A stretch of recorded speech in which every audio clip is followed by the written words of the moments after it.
இன்னைக்கு நாம பார்க்கக்கூடிய தலைப்பு தலைக்கணம் வேண்டாம்.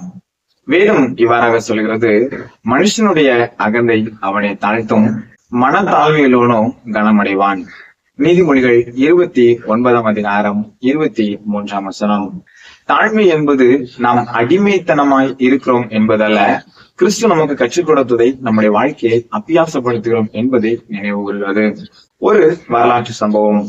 அசோக சக்கரவர்த்தி வீரதீர அரசர் என்றாலும் கடைசியிலே அவர் ஆன்மீக பற்று கொண்டவராக மாறினார்.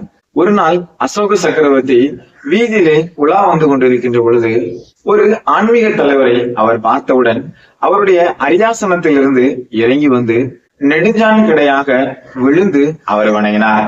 இதை பார்த்து கொண்டிருந்த மன்னர், ஒரு அரசர் இப்படி ஒரு சன்னியாசியினுடைய காலில் விழுகிறாரே என்று அவர் புலம்பி தவித்தார். இவருடைய புலம்பல் அரசருடைய காதில் வந்து விழுந்தது. இந்த மன்னருக்கு சரியான பாடம் புகட்ட வேண்டும் என்று காத்து கொண்டிருந்த அரசருக்கு ஒரு நாள் கிட்டியது. அந்த மன்னரை அழைத்து, அரசர், எனக்கு 3 தலைகள் வேண்டும் என்று கேட்டார். சரி அரசே, உங்களுக்கு என்ன தலைகள் வேண்டும் என்று கேட்டவுடன் அரசர் சொன்னார், 1 ஆட்டின் தலை, இன்னொன்று சிங்கத்தின் தலை, 3வது ஒரு மனிதனின் தலை என்று கேட்டார்.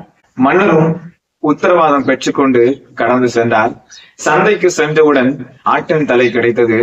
ஒரு வேடனின் உதவியுடன் சிங்கத்தின் தலையும் கிடைத்தது.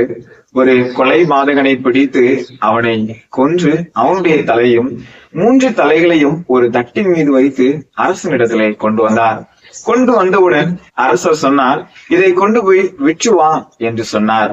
இதை கேட்ட மன்னருக்கு ஒன்றும் புரியவில்லை. ஏன் இவர் கொண்டு வர சொன்னார், ஏன் விற்க சொன்னார் என்கின்ற சிந்தனையோடு அவர் புலம்பிக் கொண்டே கடந்து சென்றார். மீண்டுமாக சந்தைக்கு சென்றார். ஆட்டின் தலை விற்றது. சிங்கத்தின் தலை அப்படி இப்படி என்று சொல்லி சிங்கத்தின் தலையும் விற்றார். மனிதனுடைய தலை ஒருவரும் வாங்கவில்லை. திரும்பி அரசரிடம் வந்து, அரசே, இந்த மனித தலையை ஒருவரும் வாங்கவில்லை என்று சொன்னார். பின்பு அரசர் சொன்னார், இலவசமாக விற்றுவா என்றுடன் மன்னர் மீண்டுமாக சென்று வேகமாக தெரிந்து வந்து, அரசே, மனித தலையை ஒருவரும் இலவசமாக கூட வாங்க மறுக்கிறார்கள் என்று சொன்னார்.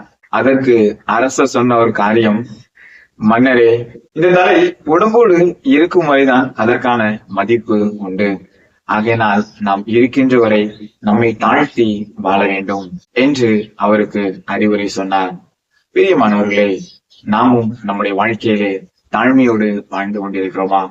கிறிஸ்துவை பார்த்தோமானால் சீஷனுடைய கால்களை கழுவினார். அது மாத்திரமல்ல, கழுதையின் குட்டியின் மீது ஏறி வந்தார். ஒருவேளை நாம் எந்த சூழ்நிலையில் இருந்து கொண்டிருக்கிறோம்? ஆடம்பர வாழ்க்கையை நோக்கி ஓடிக்கொண்டிருக்கிறோமா, இல்ல தாழ்மையை நம்முடைய வாழ்க்கையிலே அபியாசப்படுத்திக் கொண்டிருக்கிறோமா என்பதை சற்று நிதானித்து பார்ப்போம்.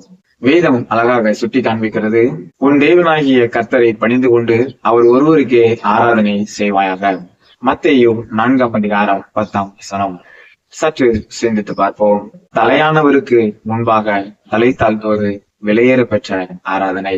கர்த்தர் உங்களை ஆசீர்வதிப்பாராக. ஆமென்.